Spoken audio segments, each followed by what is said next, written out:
तुम्हारा प्यार सजा है। नीलेश जब भी उसके शरीर को छूता केतकी को चिढ़ होने लगती, वह इससे बचने का रास्ता तलाशने लगी। कहानी अब शुरू होती। तुम बहुत सुंदर हो नीलेश, केतकी के कान में फुसफुसाते हुए बोला। मैं तुमसे बहुत प्यार करता हूँ, बहुत बहुत प्यार। केतकी को उसने कसकर बाहों में जकड़ा कि वह कसम सा उठी। वह जानती है कि नीलेश उससे बहुत प्यार करता है, लेकिन उसका प्यार कभी कभी उसे बंधन लगने लगता है। उसे महसूस होता है तब कि वह उसे जकड़े हुए है। प्यार तो उड़ने के लिए पंख और खुला आसमान छूने की आजादी देता है, पर उसका बस चले तो वह केतकी को खिड़की खोल आसमान भी न देखने दे। मैं सुंदर हूँ, इसलिए तुम मुझसे प्यार करते हो।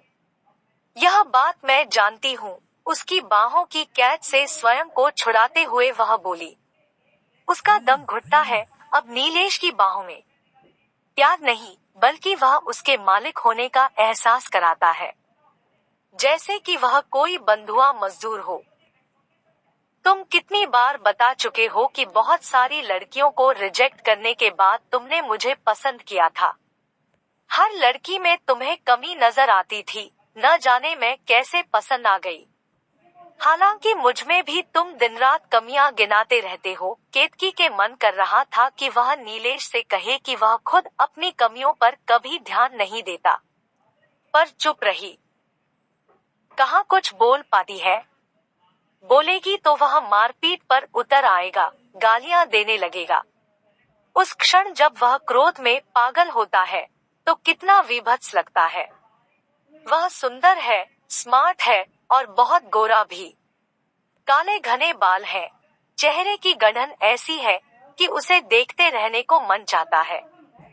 इस बात का उसे अभिमान भी है, और फिर जो विदेश से उच्च शिक्षा पाकर आया हो, जिसका इतना मोटा पैकेज हो, उसके भीतर सुपीरियरिटी कॉम्प्लेक्स आना स्वाभाविक होगा, ऐसा उसकी माँ उससे कहती है और चुप रहने की सीख देती है। लेकिन उसका वही सुंदर चेहरा तब कुरूप लगने लगता है जब केतकी सवाल करने लगती है। वह जानती है कि उससे शादी नीलेश ने उसकी सुंदरता की वजह से की है। पढ़ी लिखी वह भी है, नौकरी भी करती थी, लेकिन नीलेश की शर्त थी कि वह शादी के बाद नौकरी नहीं करेगी। नीलेश का कहना है कि उससे शादी कर उसने एहसान किया है। शायद ठीक ही कहता है, क्योंकि उसके पिता की आर्थिक स्थिति ऐसी नहीं थी कि वह बेटी के ब्याह के लिए दहेज जुटा सके या किसी संपन्न घराने में उसका रिश्ता कर सके। शादी के बाद वह उसके पिता की किसी न किसी बहाने से बेशक धन से मदद करता रहता है, लेकिन केतकी को नौकरी नहीं करने देता। नौकरी क्या, वह तो उसका घर से बाहर जाना भी पसंद नहीं करता। शादी के बाद केतकी नीलेश के इस पजेसिवनेस को प्यार ही समझती थी, पर अब वह खुद को जंजीरों से बंधा महसूस करती है।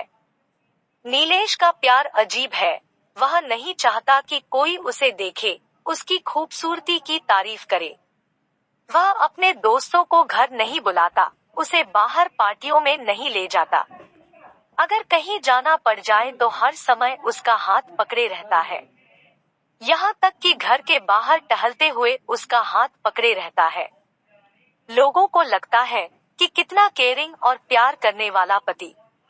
वह जानती है कि नीलेश के लिए वह उसकी जागीर की तरह, जिसे वह हमेशा अपने पास चाहता है। वह अकेली कहीं नहीं जा सकती। उसकी सारी फ्रेंड्स छूट गई है। मायके जाती है तो साथ नीलेश होता है। सुंदरता से तो हर कोई प्यार करता है।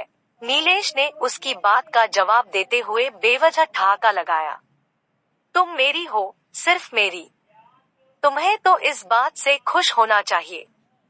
आखिर कौन सी सुख सुविधा मैंने तुम्हें नहीं दी है। ऐशो आराम की जिंदगी है, हर चीज लाकर देता हूँ। न जाने क्यों कुटी रहती हो।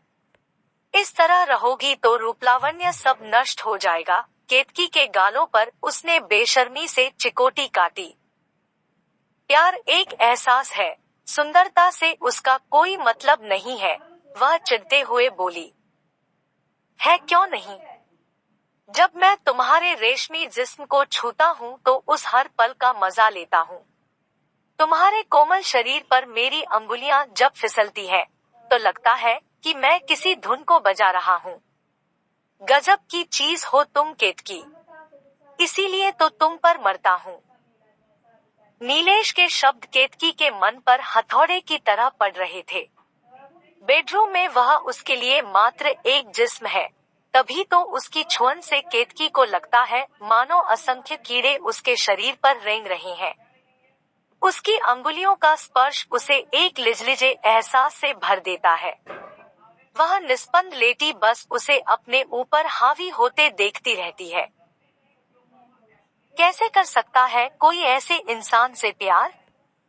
वह उसे अपने से दूर करने की कोशिश करती है तो वह उसे और जकड़ लेता है मानो सांप ने अपनी केंचुल कस दी हो और धमकाता है कि अभी उसकी माँ को फोन कर बता देगा कि उनकी बेटी उसके साथ कैसे सुलूक करती है।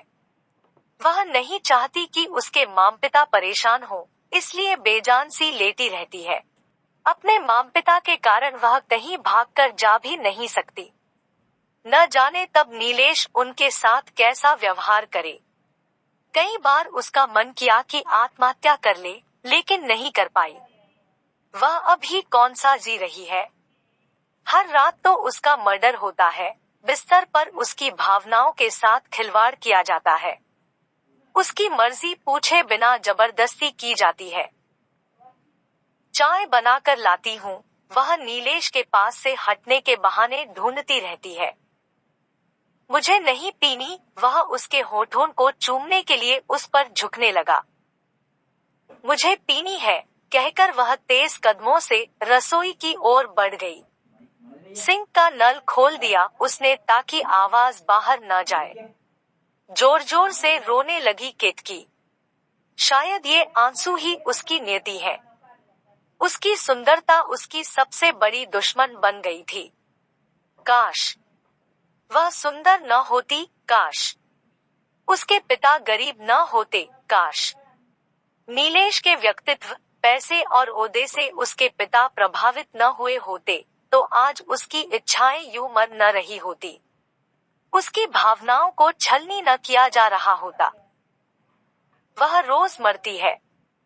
बेडरूम में रोज उसे कुचला जाता है। वह इस उम्मीद के साथ कभी नहीं उठती कि कल की सुबह कुछ नया लेकर आएगी। वह जानती है कि रात को जब बिस्तर पर उसकी भावनाओं का मर्डर किया जाएगा तो सुबह बेरौनक ही होगी। नीलेश रोज की तरह घर के बाहर ताला लगाकर जाएगा और रात को आकर फिर उसको एक लाश बना देगा। वह चीख चीख कर पूछना चाहती है, नीलेश, अगर तुम मुझसे प्यार करते हो तो मुझे भी सांस लेने दो, मुझे भी जीने दो। क्यों मेरा दम घोंटते हो? मैं तुम्हारा इंतजार कर रहा हूँ। चाय बनाने में क्या इतनी देर लगती है? नीलेश की आवाज में घुली कड़वाहट और गुस्से को सुन वह कांप उठी। वह बेडरूम में गई और चुपचाप बिस्तर पर लेट गई और अपनी आंखें बंद कर ली।